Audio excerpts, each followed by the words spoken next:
আচ্ছা আপনারা বলেন এইটা একটা স্টেজ তো ভাইজান, স্টেজ। আর ভাই আপনারা আমার কি জন্য এনেছেন আপনি উত্তর দেন আমার সাথে ভাই, ওয়াজ করতে তো না। আমি তার মানে বলি দিল লাগালিয়া, কি গজল এটা বলেন, গান। এখন আমি এই যদি শুধু অনাবরত বলতে থাকি তোমরা আমার স্টেজে রাখবে বলে মনে হয়? হয়তো মারধরটা করবেন এই জন্য যে হুজুর মানুষ ব্রেন শর্ট হয়ে গেছে না, আমার তাড়াতাড়ি হাত পা বেঁধে বাড়ি পাঠান, মেন্টালে পাঠান। কারণ স্টেজটা এখানে কোরআন বলার জায়গা, এখানে আমার গান বলার জায়গা নয়। আল্লাহ কি বললেন? দুনিয়াটা আমি সাজিয়েছি তোমাদের জন্য, তাই তো? আর দুনিয়াতে পাঠিয়েছি আমার ইবাদত করার জন্য। ভালো বলবেন, 1 বিঘা ধান পুঁতেছি, জন পাঠিয়েছি খোয়ালি করার জন্য। ও ঘাস না তুলে টোটাল জমি ধান উপড়ে ফেলে দিয়েছে। ক টাকা মজুরি দেবে বাবজি? বাবজি মনে হচ্ছে অনেক টাকা দেবে, চুপ কিছু বলে না। বলে মজুরিতে দূরের কথা, বেঁধে পেট পেতে কি সর্বনাশ করলি, তাই না? তো দুনিয়াতে আল্লাহ পাঠিয়েছে ইবাদত করার জন্য, আল্লাহকে ভুলে গেল। তাই বলেছে আর দুনিয়া জিফাতুন ওয়া তালিবুহা কিলাব। দুনিয়াটা হচ্ছে মরা ছাগল, দুনিয়াটা হচ্ছে মরা ছাগল, এর তালাশ করে কুকুর।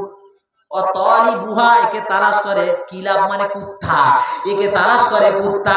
এই দুনিয়াতে আল্লাহ পাঠিয়েছে আমার ইবাদত কর। এই আল্লাহরে ভুলে নবীর ছেড়ে কাগের মতো মরা গরু পেয়ে, মরা ছাগল পেয়ে, কবর হাসর আল্লাহকে ভুলে গিয়ে দুনিয়ায় পাগল হয়ে গেছে। গেছে না যায়নি? দুনিয়া পাগল হয়ে গেছে। আল্লাহ বলে তাই কি হবে? দুনিয়া পাগল হয়েছো, আর মার খেতে থাকো, কিছু করার নেই। ভালো করে বুঝবেন। এবার একটা যুক্তি বলি, ডিফের কোরআন ধরবো। যুক্তিটা কি? বিয়ে করেছি 5-6 বছর, বাচ্চা কাচ্চা হয়, 8 বছরের মতো একটা ছেলে হয়েছে। এখন ছেলে হয়েছে কিন্তু ছেলে বাপ বলে না। তখন বাপ বলতেছে, হ্যাঁ রে ছগিনার মা, ছেলে না হয়ে ছেলে ভালো, এ মাল কেন হলো? কেন? বলে হলো হলো বাপ বলার আশায়, ছেলের দরকার তো 9 বছর বয়স হয়েছে, বাপ বলে না। আর মায়েদের মনে একটু নরম, তো বলছে দেখো ওরম করো না, একটু বড় হলে বলবে। আচ্ছা, এত বদমাইশ, রাস্তায় উঠলে লোকের ছেলেদের ঝগড়া বাঁধাবে, আর বাপ গিয়ে ধরে ধরে আনে। একদিন বাপ গিয়ে বলছে ছেলেরা এদিকে লজেন্স খা। বলে কি বাপ চাচা, তুমি তোমাদের মারো প্রতিদিন, বলে আজকে মারবো না। বলে লজেন্স দিচ্ছ কেন? বলে আজ আমার ছেলে যখন তোদের কাছে যে বদমাইশি করবে, এমন পেদানি দিবি যেন বাপের নাম ভুলে যায়। এইবারে বাপ কিন্তু আড়ালে লুকিয়ে আছে, ছেলে রাস্তায় গিয়েছে। অন্যান্য দিন বদমাইশি করলে পরে মারে, আজ তো বাপ অর্ডার দিয়েছে, যেই গেছে ধরে মার শুরু। মার চলতেছে, বগলের তলা দিয়ে তাকাচ্ছে, বাপ আসে না কেন? বাপ তো আড়ালে চুপ করেছে, বল দেখি কত মার খেতে পারিস। এই করতে করতে যখন উপর হয়ে পড়ে গেছে, তার উপরে লাঠি চলতেছে, তখন আর সহ্য না করতে পেরে বলছে আব্বা ছুটে আয়, ছুটে আয়। বাপ তখন ছুটে গিয়ে বলছে কচিরা আর মারিস না। বলে কেন? বলে যে মাল 9 বছর বাপ বলে না, এত করে বোঝালাম, এত করে কিছু করলাম, বাপ বলে না। তোদের লজেস খাবা ঘুষি খেয়ে বাপ বলেছে আর মারতে হবে না। আল্লাহ বলে বান্দা ভালো করে শোনো, দুনিয়াতে মাওলানাদেরকে পাঠালাম, এত সুন্দর জান্নাতের খবর, জাহান্নামের খবর, এত কিছু শোনানোর পর তোরা যখন মসজিদ মুখ হলি না, এত কিছু শোনার পর নামাজ পড়তে চাইলি না, তখন আমি 500কে লেলিয়ে দিয়েছি চালা বাড়ি। বাড়ি চলতেছে, Chechnya, Bosnia, Somalia, Spain, Algeria, ফিলিস্তিন, Afghan, Iraq, Iran, Kuwait, Myanmar, Gaza, লেবাননে মার খাচ্ছে কারা? মুসলমানেরা। আরে তো মার খাবার কথা না, আল্লাহ নিজে বলেছেন ওয়া কানা হাক্কান আলাইনা নাসরুল মুমিনিন। আল্লাহ বলেছে আমার মুমিন বিপদে পড়ে যাবে যখন, তাদেরকে সাহায্য করা আমি আল্লাহ আমার জন্য ওয়াজিব হয়ে যাবে, তখন এটা জোরে বলেন সুবহানাল্লাহ। তাকবীর দেন প্রাণ ভরে, নারায়ে তাকবীর। হয়নি চাচা, ঘুম ভাঙিয়ে মানে তাকবীর হয়নি। নারায়ে তাকবীর, নারায়ে তাকবীর। চাচা বলে কানে বাজ ফেলেছে রে বাবা, কি করো চাচা, আমি তো পড়ে মরে দাঁড়াতে পারবো না। এই হলো পদ্ধতি, যতক্ষণ দাঁড়িয়ে রাখা যায়। তুলেছ তোমার ভাইরাল, এটা তো করবো কি? আমার তো জানা আছে, সারা বছর আমি জলসা করছি, আল্লাহ শুকর আপনাদের দোয়াতে ভারতের এ প্রান্তর থেকে ও প্রান্তর পর্যন্ত। তো বর্তমান মানুষের যে সিচুয়েশন তৈরি হয়েছে আপনার জানা আছে, কারণ 11, 11:30 পরে মানুষের নেমার মতো সেন্স নাই, এমনি ওরা শুনতে চায় না, আর ঘুমের সময় নেবে এটা সম্ভব না। আমার প্রেম ফিরবন্দ আল্লাহ ভাই, আল্লাহ বলছে আমার হয়ে যাও, যতদিন না হবে ততদিন মার খাও। কতদিন মার খাবে? সবাই যেদিন একসঙ্গে আল্লাহ আল্লাহ হয়ে যাবে, সবাই যেদিন মসজিদে হাজির হবে, সবাই যেদিন একসঙ্গে সেজদা দিয়ে আল্লাহর কাছে হাত তুলতে পারবে, আল্লাহর কসম সেদিন এই ট্রাম্পকে সমুদ্রে ফেরাউনের মতো খোদা ডুবিয়ে মারবে, নেতানিয়াহু ওইখানে পেড়ে পুঁতে দেবে, একটু আল্লাহর কোনো কষ্ট হবে না।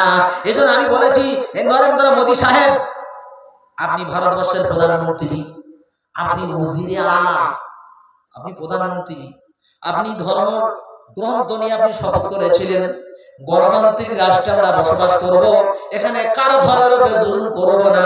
কিন্তু তুমি বাছাই করে মুসলমানদের সম্পত্তিগুলো বাতিল করেছো, মসজিদ মাদ্রাসাগুলো বাতিল করেছো। এটা আল্লাহ ছাড় দেয়, কিন্তু আল্লাহ কোনোদিন ছেড়ে দেয় না। এটা তুমি স্মরণ করে রেখে দিও। তুমি যে গুতো মেরেছো, একটা কাজ হয়েছে। কিরম কাজ হয়েছে? কাজ এই জন্য হয়েছে। তো একদল বলে তবলিগ কাফের, আর একদল বলে হিজবুল্লাহ কাফের, আর একদল বলে কি বলে আলে হাদিস কাফের, আর একজন বলে জামাত ইসলাম কাফের। এ বলে ও কাফের, ও মরে গেলি যে কবরে মাটি দেবে, ওই কবরে যে ঘাস হবে, ওই গরু, ওই ঘাস যে গরু খাবে, ওই গরু যে মানুষ খাবে সেও কাফের। ফতোয়া দেখেছেন কোথায়? ফতোয়ার গাড়ি। এই জন্য বলি মোদী সাহেব কি করেছেন আমাদের উপকার শুনে নেন। কি? একজন বিয়ে করেছে 6 বছর, কিন্তু বউ কাছে আসে না 6 মাস, বউ কাছে আসে না। এ হুজুরির কাছে তেল পড়া, ও হুজুরির কাছে পানি পড়া, ওর কাছে চিনি পড়া, কোন পড়া কাজ দেয় না। একদিন রাত্রি শুয়ে আছে, রাত 2টার সময় বউ বাবা গিয়েছি বলে স্বামীর পাতা ধরে ধরেছে। আমি বলছে আল্লাহ, লাস্টের চিনি পড়াটা কাজ দিছে। বউ বলছে ঘোড়ার ডিম কাজ দিছে। বলে কেন? বলে চোর ঢুকেছে ঘরে, ভয়তে তোমার পাতা ধরেছে। তখন বাড়ির মালিক বলছে, ऐ सोर, मैं तुझे खैर मकदम कहता हूँ कि तू हर रोज मेरे घर पे आया कर, क्योंकि तेरी वजह से मेरी बीबी मिल गई।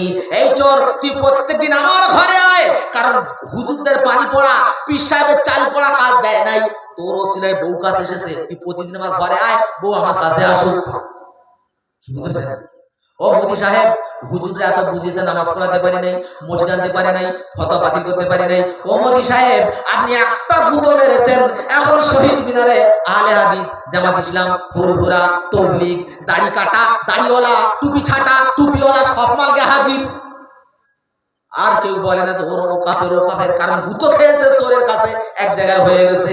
মাঝে মধ্যে গুঁতো খেলে বললে এক জায়গায় হয়, বুঝলেন? আল্লাহুম্মা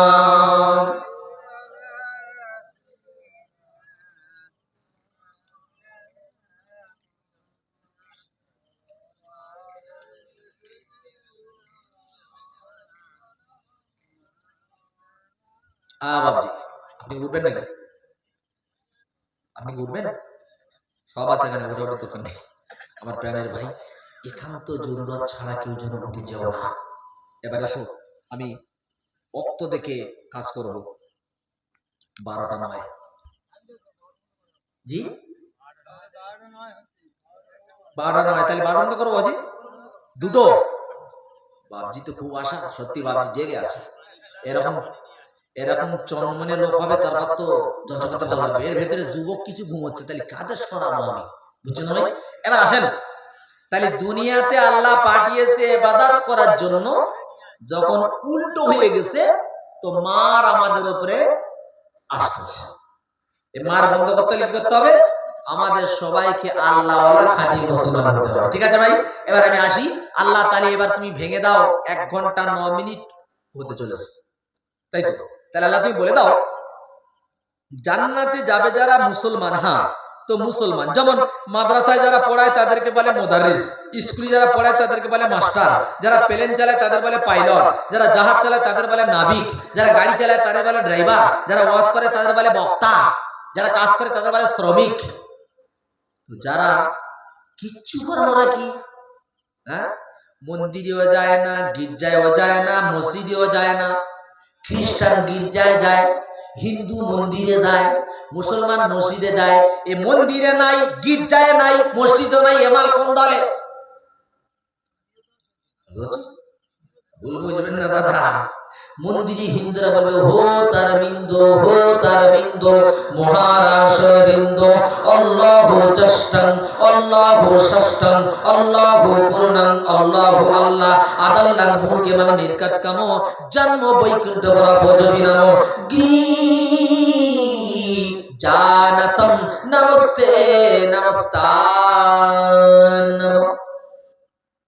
এত সুন্দর পুজো হচ্ছে বাবা, পুজো শুরু হচ্ছে। এই দাদা ভাই আল্লাহ শুকর কয়েক ঘন্টা পুরাণ নিয়ে করতে পারি, কিন্তু এই স্টেজে পুরাণ বলে লাভ নাই। কারণ আমার বাপের দোকানে সব যখন পাচ্ছি, লোকের দোকানে কেমন লাভটা কি? ঠিক না বললাম? তো আল্লাহ কোরআনে আমার A to Z সব দিয়ে দিয়েছে, তাহলে অন্য দোকানে যাব কেন? যদি অন্য দোকানে যায় বুঝতে হবে যে বাপের সঙ্গে হয় না, আর নইলে বাপের সঙ্গে সালাম আলাইকুম, আর নইলে বাপের দোকানের মাল পছন্দ না। যদি অন্য দোকানে যায় বুঝতে হবে কোরআনের পছন্দ না। খুব সাবধান প্রাণ প্রিয় বন্ধু আল্লাহ ভাই, আল্লাহ যে বলে দাও ইন্নাল্লাযীনা ক্বালু রাব্বুনাল্লাহু সুম্মা ইসতাকামু তাতানাজ্জালু আলাইহিমুল মালাইকা আল্লা তাখাফু ওয়ালা তাহজানু ওয়াবশিরু বিল জান্নাতিল্লাতী কুনতুম তুআদুন। সুবহানাল্লাহু আকবার। এখন বক্তা জগতে ভাইরাল কারা বলেন দিন? কোরআন হাদিস বাদ দিয়ে খোদার কসম সব ফেরেশতার গুরু হয়ে যাচ্ছে। এসব বক্তা এখন ভাইরাল, কোরআন নিতে যাচ্ছে না। বুঝছেন না ভাই? বুঝবেন না। আল্লাহ বলছে ইন্নাল্লাযীনা, নিশ্চয়ই যারা, ক্বালু বলে, কি বলে? রাব্বুনাল্লাহ, আল্লাহ আমাদের রব। আমি কিন্তু একদম এবারে তোমাদের যে যে বিষয়টা দিয়ে যাচ্ছি এর উপরে গবেষণা করলে তোমার আর বক্তা লাগবে না, তুমি মানুষ হয়ে যাবে।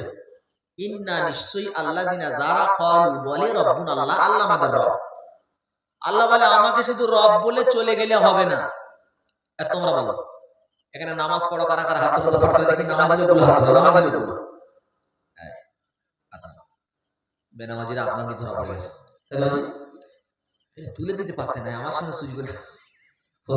হ্যাঁ, ধরা পড়েছে। এবার ভালো বোঝেন, তুমি আল্লাহ মানো না? মানো না? কালগঞ্জি তখন আল্লাহ আল্লাহ মানো তো। এবার আল্লাহ কি বলছে শোনো, ইন্নাল্লাযীনা যারা, ক্বালু যারা বলে, রাব্বুনাল্লাহ, আল্লাহ আমাদের রব। এবার তোমাদের ওষুধ দিচ্ছি। আল্লাহ বললে হবে না, সুম্মাস্তাকামু, অটল অনড় অবিচল থাকতে হবে। তার মানে কি?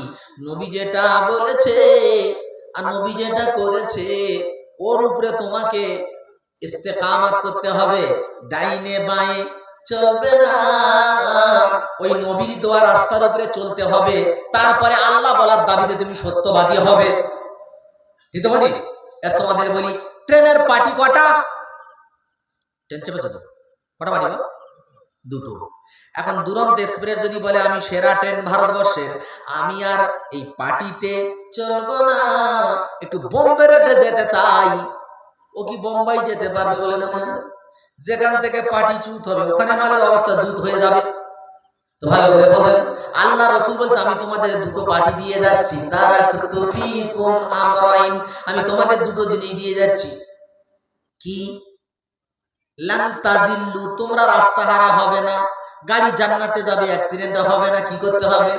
মা তামাসসাকতুম, যতক্ষণ তোমরা ওটাকে আঁকড়ে ধরে থাকবে। সেটা কি? বিহিমা কিতাবুল্লাহ, একটার নাম হচ্ছে কোরআন, ওয়া সুন্নাত রাসূলিহি, আর একটা নবী সুন্নাত। এই দুটো পাটির উপরে জীবনের চাকা তুলে দাও, জান্নাতে চলে যাবে, কোন বাম্পার খুঁজে পাবে না। জীবনের চাকা বলতে কি? রাজনীতি, সমাজনীতি, নীতি, অর্থনীতি, রাষ্ট্রনীতি, স্বরাষ্ট্রনীতি, পররাষ্ট্রনীতি, যত নীতি হবে কোরআন মতো হাদিস মতো হবে, এর বাইরে চললে হবে না। আল্লাহ বলছে আমাকে আল্লাহ বললেই তোমাকে জান্নাত দিয়ে দেব। আমি একটা মেয়েকে যদি বলি ও ঝামেলা খাতুন আই লাভ ইউ, বলো কোন রকম ভালো? একদিন কেনিং এ দেখা আছে, বলছে আমি একটু দই খাবো, পারবো না। একটা ওড়না কিনে দাও, হবে না। 100 টাকা দাও, কাছে নেই। ও কি বলবে? I hate you, get out. তুই মাল মুখে বলিস আই লাভ ইউ, কাজের বেলা না, তাড়াতাড়ি বেরিয়ে যাও। আল্লাহ বলছে আমাকে আল্লাহ বলবে আর জান্নাত দিয়ে দেবো। কোন ভাবে বলেছে তোমার? আল্লাহ কি বলেছে শোনেন, আহাসিবান নাস, আল্লাহর শব্দ, আল্লাহ মাবুদের ভাষা দেখুন, আহাসিবান নাস, মানুষ মনে করেছে কি? আল্লাহ বলছে আইয়ুতরাকু, আমি ওদেরকে এমনিতেই ছেড়ে দেব। আইয়াকুলু, ওরা শুধু জবানে বলবে আমান্না, আমরা ঈমান এনেছি, ওহুম লা ইফতানুন, আর আমি আল্লাহদের পরীক্ষা নেব না, এমনটা কোনোদিন সম্ভব নয়। যুবকরা বুঝতে পারছো তো? আল্লাহ বলছে তোমরা শুধু আমাকে আল্লাহ বলে মেনে নেবে, নামাজে পড়বে না, যাকাত দেবে না, দান করবে না, ভালো কাজ করবে না, আর আমি আল্লাহ তোমাদের জান্নাত দেবো, তোমাদের পরীক্ষা নেব না, এটা তো হতে পারে না। আল্লাহ কি শোনাচ্ছেন? ওয়ালাকাদ ফাতান্নাল্লাযীনা মিন ক্বাবলিহিম ফালায়ালামান্নাল্লাহুল্লাযীনা সাদাকু ওয়া লা ইয়ালামান্নাল কাযিবিন। আল্লাহ বলতে শোনো ভাই, রাস্তায় কে যাচ্ছে ভাইজান? রাস্তায় কে যাচ্ছে? কাদের আমি রাস্তা দেখাচ্ছি? না না, একজন বসে বসে ঘাড়ে হাত দিয়ে দেখাচ্ছে। ও একজন যদি দিল্লিকে রাস্তা হারিয়ে ফেলে, ওর ৮ ঘন্টার মধ্যে ট্রেন চলে যাবে, ট্রেন ছেড়ে গেলে বাড়ি আসতে পারবে না, বাড়িতে আছে মায়ের লাশ। রাস্তা হারিয়ে ফেলেছে, একজন রাস্তা বলে দিচ্ছে ভাই এভাবে যাবে ও হয়ে যাবে।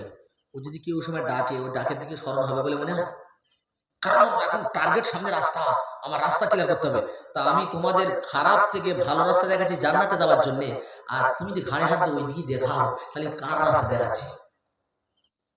বুঝছেন? জান্নাত কবর সম্পর্কে ভালো এলাও নেই, ভালো এলাও নেই। আল্লাহ বলছেন তুমি বলে দাও, ওদেরকে তুমি বলে দাও, মানে আমাদেরকে বলে দিচ্ছি, ওদেরকে বলে দাও তোমাদের আগে যারা আমাকে আল্লাহ বলেছিল, আমি আল্লাহ তাদের বাস্তব ময়দানে পরীক্ষা নিয়েছি। আমি আল্লাহ ময়দানে ফেলে দেখে নিতে চাই কে সত্য বলেছে আর কে মিথ্যে বলেছে। আমাকে আপনারা এমনি স্টেজে আনেননি, ওয়াজ শুনেছেন, পছন্দ তারা বেড়েছেন। একটা খেলোয়াড় যদি বলে আমি ভালো ফুটবল খেলতে পারি, আপনি তার খেলা যাচাই না করে ম্যাচের খেলা নামাবেন কোনদিন? এই তুই আগে বাইরে তোর পায়ের কেয়ালি দেখা, যদি এর থেকে ভালো হয়তো নেবো। ভালো বুঝে না যে আমার পরীক্ষা দিতে হবে। এবারে পরীক্ষার কথাটা শুনো, আল্লাহ আরেকটা আয়াতে কি বলেন দেখেন, আম্মা হাসিবিতুম, এখানে বলেছে আহাসিবান নাস, আর এখানে বলছে আম্মা হাসিবিতুম, তোমরা মনে করছো কি আন তাদখুলুল জান্নাত, যে তোমরা বেহেশতে চলে যাবে। ওয়ালাম্মা ইয়াতিকুম মাসালুল লাযিনা খালাউ মিন ক্বাবলিকুম, আল্লাহ বলছে তোমাদের পূর্বে যারা ছিল তাদের যে পরীক্ষা আমি আল্লাহ নিয়েছি, এই পরীক্ষা কোনো তোমাদের আসে নাই। মাসাতুহুমুল বাসা ওয়াদ-দাররা, আল্লাহ বলছে তাদের স্পর্শ করেছিল অভাব, অনটন, বিপদ, মুসিবত, তারপরও তারা দিন থেকে চুল পরিমাণ সরে নাই। এবারে ঘটনাটা শোনো, চমক। মুসলমান কারা? কারা আল্লাহ বলেছে? আমরা আল্লাহ বলেছি, ওরা আল্লাহ বলেছিল। ওদের পরীক্ষা কি চলেছে আর পরীক্ষা কি করে পাস করেছে? আহা, আমাদের নবী পৃথিবীতে নাই, আবু বকর সিদ্দিক পৃথিবীতে নাই, ওমর ফারুকের জামানায় এসে হাজির। ওই জামানায় হিমসের গভর্নর, তার নাম হচ্ছে কায়সার। কফ ইয়া সাদ রা, কায়সার, আমরা বাংলা বলি কায়সার। কায়সার হচ্ছে খ্রিস্টানদের বাদশা। ওমর ফারুক বাসাহু লিহারবির রুম, হাজার খানিক সৈন্য দিয়েছে, আর সৈন্যের সেনাপতি করে দিয়েছে আব্দুল্লাহ ইবনে হুযাফা ইবনে কাইস আস-সাহামী রাদিয়াল্লাহু তাআলা আনহু। সেনাপতি করে কায়সারের বিরুদ্ধে যুদ্ধ করতে পাঠালো। যুদ্ধ করতে করতে করতে টোটাল মুসলমানদেরকে কাফেররা বন্দী করে ফেলেছে। এবার পিছনে মাশওয়ারা হচ্ছে, আলোচনা করছে যে এই মুসলমানদেরকে কি করে মারবো, গুলি করে মারবি না তরবারি দিয়ে মারবি না তীর দিয়ে মারবি না কিভাবে মারবি, আলোচনা চলছে। মেরে ফেলে দেওয়া হবে। খবর এসে গেছে বাচ্চার কাছে,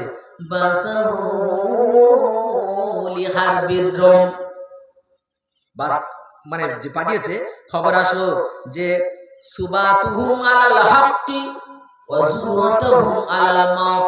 ও বাদশা, আমরা শুনে এসেছি মুসলমানরা নাকি আল্লাহ একবার জমানে আল্লাহ বলেছে, ঈমান নাকি এতদের এত মজবুত, এরা নাকি ঈমানের উপরে পাহাড়ের মতো জমে থাকে, এরা মৃত্যুকে পরোয়া করে না। বাচ্চা বলছে তাই? বলে হ্যাঁ। তাহলে পরীক্ষা করা দরকার, কি করতে হবে? আমারাহু বিআইয়ুহদারা বাইনা ইয়াদাইহি আসীরুম মিনাল মুসলিমিন, বলতে যাও জেলখানার সামনে থেকে একজন মুসলমানকে ধরে আনা হোক। যাও বি আব্দুল্লাহ, সেনাপতি আব্দুল্লাহকে আনা হলো। চেয়ারে কায়সার, সামনে দাঁড়িয়ে আছে আব্দুল্লাহ। তখন বাদশা আব্দুল্লাহকে বলছে, কি বলছে দেখেন, তানাসার উতলিকুকা মিনাল আসির। ওই আব্দুল্লাহ, তুমি দাড়ি কেটে দাও, টুপি খুলে দাও, তুমি আল্লাহ বলা ছেড়ে দাও, রসুলের তরিকাটা ভুলে যাও। আমি বাদশা কথা দিলাম তোমাকে ছেড়ে দেবো, তোমাকে মারবো না। কালা আব্দুল্লাহ লা, বলছে তা কোনোদিন সম্ভব নয়। আচ্ছা, এবার কি বলছে দেখেন, তানাসার ওতিকা নিসফা মুলকি। আব্দুল্লাহ, যদি তুমি আল্লাহ বলা ছাড়তে পারো, আমি যে রাজ্যে বসবাস করি এই রাজ্যের অর্ধেক তোমাকে তোমার নামে লিখে দেব। কালা আব্দুল্লাহ লা, সম্ভব নয়। আমতরা মুসলমানকে ইমানের সঙ্গে চিন্তা করেন, ওনারা আল্লাহ বলেছে, আমরা আল্লাহ বলিস, রাজ্যের অর্ধেক দেবে, বলছে হবে না। অথচ আমাদের জামানায় সকালবেলা এক কাপ চা আর একটা বিমল খেয়ে ইমান বিক্রি হয়, বিকেল বেলা আর একটা পার্টির অফিসে গিয়ে এক কাপ চা আর একটা বিড়ি খেয়ে ইমান বিক্রি হচ্ছে, হচ্ছে না হচ্ছে না ভাই? চা বিড়িতে চা, বিমলে ইমান বিক্রি। রাজ্যের অর্ধেক দেবে, হবে না। এবারে বলছে শোন, তানাসার উতিকা নিসফা মুলকি ওয়া উশরিকুকা ফি হুকমি। এ আব্দুল্লাহ, রাজ্যের অর্ধেক তো দেবই দেব, সেই সঙ্গে সঙ্গে আমার হুকুমের মধ্যে তোমাকে শরীক করে নেব। তার মানে আমার কথায় যেমন পুলিশ প্রজা ওঠা বসা করে, ও আব্দুল্লাহ তোমার কথায় ওঠা বসা করবে। কালা আব্দুল্লাহ লা, আব্দুল্লাহ বলছে সম্ভব নয়। এটি জোরে বলা যাবে না সুবহানাল্লাহ? কি বলছে আব্দুল্লাহ দেখেন, আল্লাহি লাউ আতাইতানি মুলকাকা ওয়া মুলকা আবাইকা ওয়া মুলকাল আরাবি ওয়াল আজম আলা আন আরজিয়ান দিনি তরফাতাই মা ফালতু। এবার তো শোন, আল্লাহর কসম করে বলতেছি, তোমার রাজিত্ব, তোমার বাপের রাজিত্ব, আরবের রাজিত্ব, অনারবের রাজিত্ব, সব যদি আমার হাতে তুলে দাও, আল্লাহর দিন থেকে চোখ পরিমাণ সর্বনাশ হয়ে বলা যাবে না সুবহানাল্লাহ? এরাই মুসলমান। কি হচ্ছে দেখেন, বাদশা বলল হবে না, এই একে মেরে দে। আব্দুল কা, তোমার মেরে দেবো। চতুর্দিকে তীর ধরা হলো।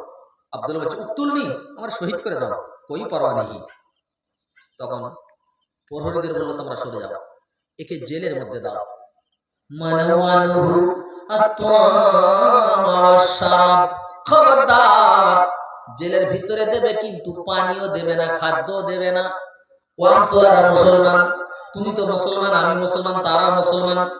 একটা মানুষ খাদ্য না দিলে এক সপ্তাহ বাঁচতে পারে, কিন্তু পানি দিতে হবে, পানি বিহীন বাঁচবে না। দুদিন তিন দিন হয়ে গেল, জেল প্রহরীরা জেলে ঘুরতে ঘুরতে হঠাৎ তাকিয়ে দেখে সর্বনাশ, এখানে তো আব্দুল্লাহ মরে যাচ্ছে, জীবনটা কণ্টকস্থ হয়ে গেছে।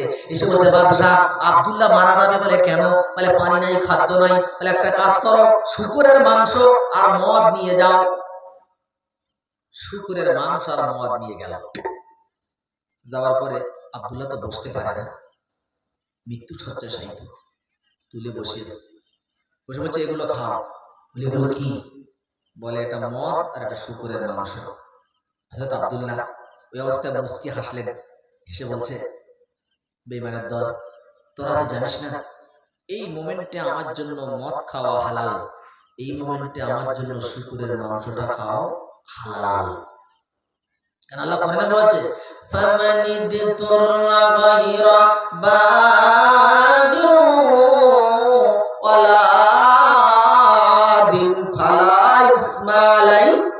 যদি তুমি বিদ্রোহী না হও, সীমা লঙ্ঘনকারী না হও, তুমি অনন্যপায় হয়ে যাও, খিদা যদি পেয়ে যায়, জান যায়, হালাল খাদ্য পাওয়া যাচ্ছে না, তখন তুমি কি করবে?